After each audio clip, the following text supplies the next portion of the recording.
Now, in these problems, we're still adding and subtracting rational expressions, so things that look like fractions, basically, except we've got variables in them now.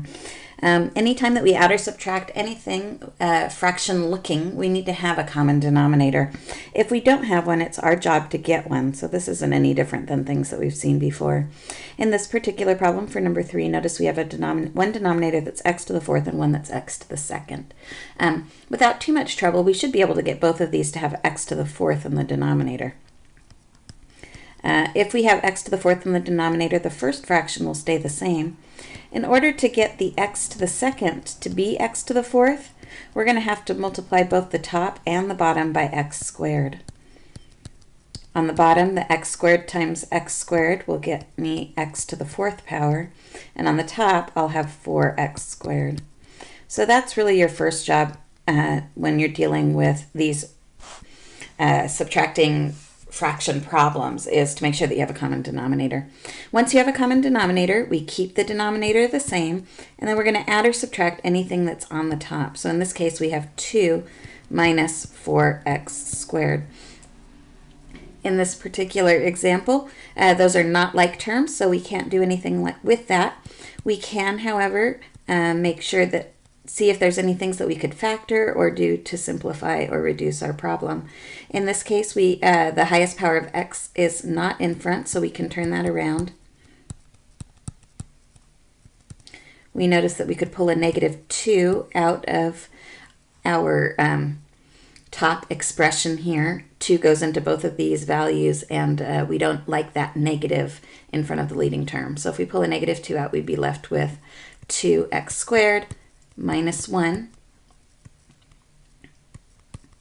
divided by x squared.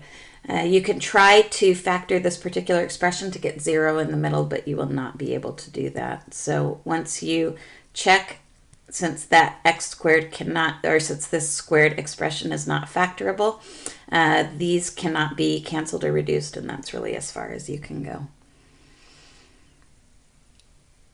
In the next example, we have denominators of 7x and x plus 1. We still have the same problem here. We need to make sure we have a common denominator before we start. In this particular problem, this 7x and x plus 1, there's nothing that they really have that I can do other than just multiplying those two denominators together.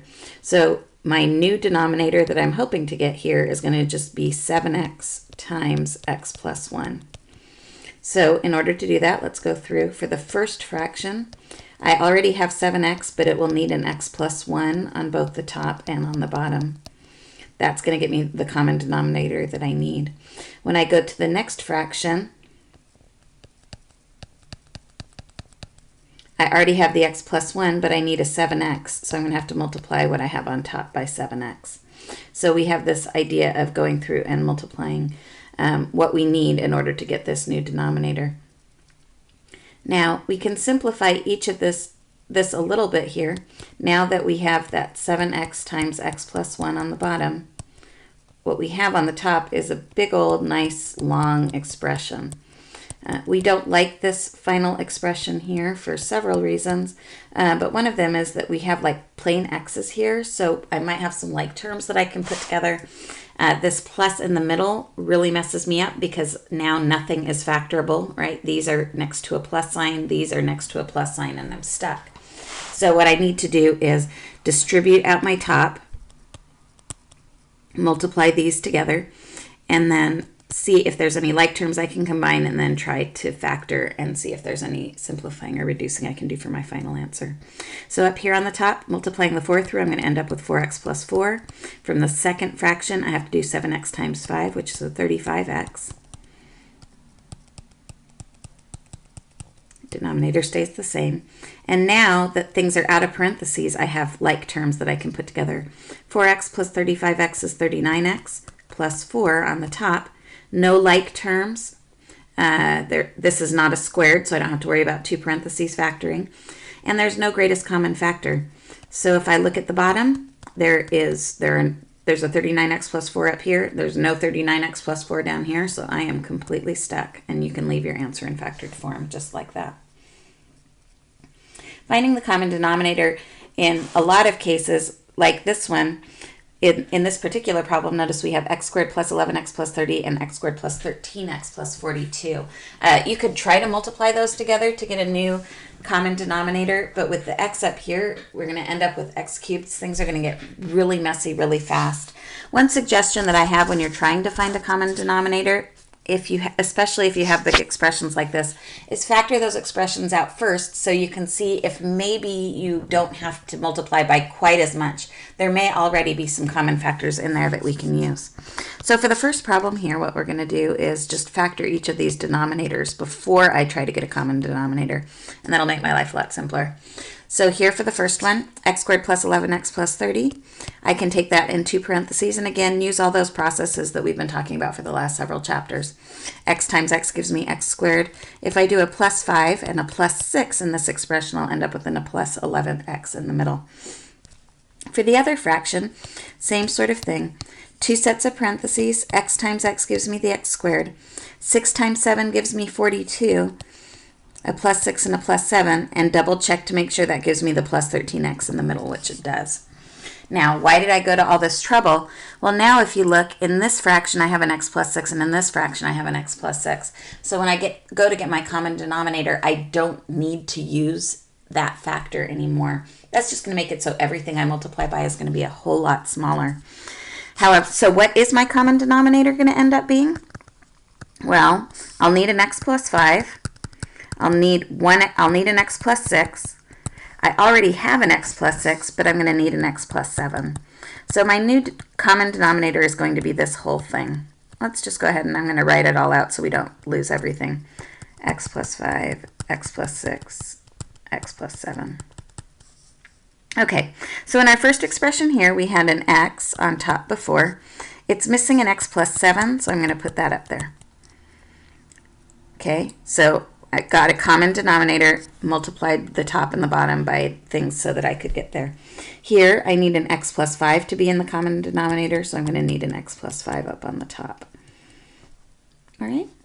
So now that I have a common denominator, even though it's crazy,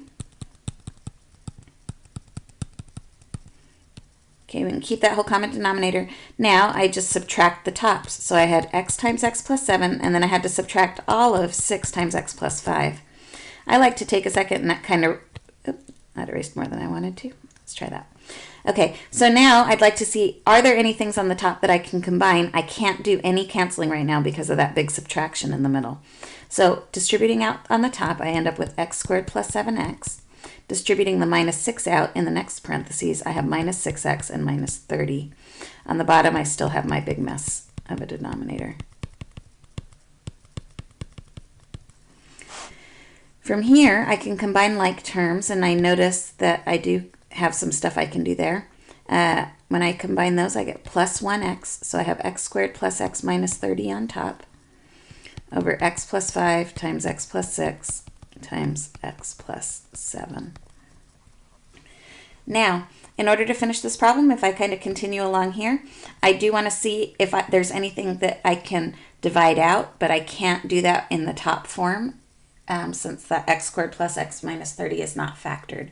So now that I've combined things, I can actually factor that top. Go ahead and do that 2 parentheses thing. You should find that x plus 6 times x minus 5 should work to get your to get the x squared plus 1x in the middle with a minus 30 at the end. So now that I'm here, I've completely factored the top. I went ahead and left that bottom in completely factored form on the bottom, and I can see now that I have an x plus 6 in the numerator and an x plus 6 in the denominator that can cancel. Here I have an x minus 5 and an x plus 5. Super tempting because they look so similar, but you absolutely cannot multiply those together because they are not the same. So it's not actually a common factor, and this would be your most reduced simplified solution to problem number 5.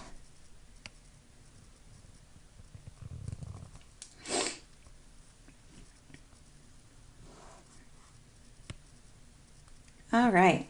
For our last example here, again, still need a common denominator. In this case, there's nothing here right now that can be factored, so that saves us a little time up front. When I try to get my common denominator, in this case, I'm going to need a y plus 5 to cancel or to be part of this first one, and I need a y plus minus 6 to work with the second denominator. So I'm going to rewrite each of my fractions with y plus 5 and y minus 6 as our denominators. For the first fraction, I had a y plus 6 up on the top originally. I need a y minus 6 here because of the common denominator. So to get from y plus 5 to y plus 5 times y minus 6, I needed to multiply by y minus 6. For the next expression, to get this to be the common denominator, I had a y minus 6 already. I needed to multiply by y plus 5. So I have to take what I had on the top and I have to multiply that by y plus 5. So the y minus 5 from here, and then I multiply by the y plus 5 to get the common denominator. Be really careful with these subtraction signs here. This is going to make a really big difference. Remember, we're subtracting everything in the second fraction. So there's going to be some things that we really have to pay attention to when we do this one. So for now, what I have is I have a common denominator of y plus 5 times y minus 6. And I've got a really messy top that I get from doing all of this subtraction. Y plus 6 times y minus 6 minus y minus 5 times y plus 5. All right. Now I can go ahead. Now notice up here, because I had a group of things times a group of things, I've got to do a FOIL multiplication to get all of these expressions out. No canceling now because of the subtraction up here. So we have to go ahead and multiply all of this stuff out. So on the top, when we do that, I end up with y squared minus 6y plus 6y minus 36. When I come over here, I'm going to do this minus in the subtraction, but I'm going to go ahead and multiply all this out now and then keep the subtraction outside, but I'm going to have to deal with that subtraction to every single term here. It just makes the multiplication a little bit simpler. Here, when I do the FOIL on this part, I get y squared plus 5y on the outside minus 5y on the inside and minus 25. Denominator stays the same. Okay, now I'm going to go ahead and distribute out that subtraction on the other end. I do notice a couple of things here. Minus 6y plus 6y is gone, so that's 0. And on the inside here, I had minus 5y plus 5y, and that's gone as well.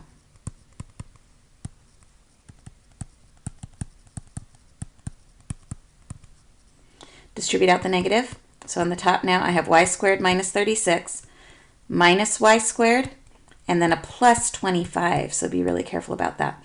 On the bottom, I have y plus 5 times y minus 6. Now when I go to combine like terms, a couple of really pretty nice things have happened here.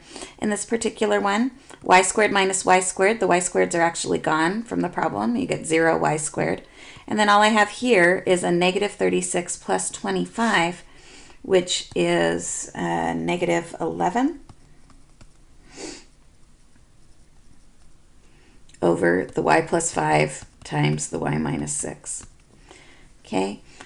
Everything on the bottom, y plus 5, you have to cross the whole group out. Y minus 6, you'd have to cross the whole group out. I don't have anything like that on top, but there's no additional simplifying that I can do. There's no factoring that I can do, so that is just going to be my final solution for this problem.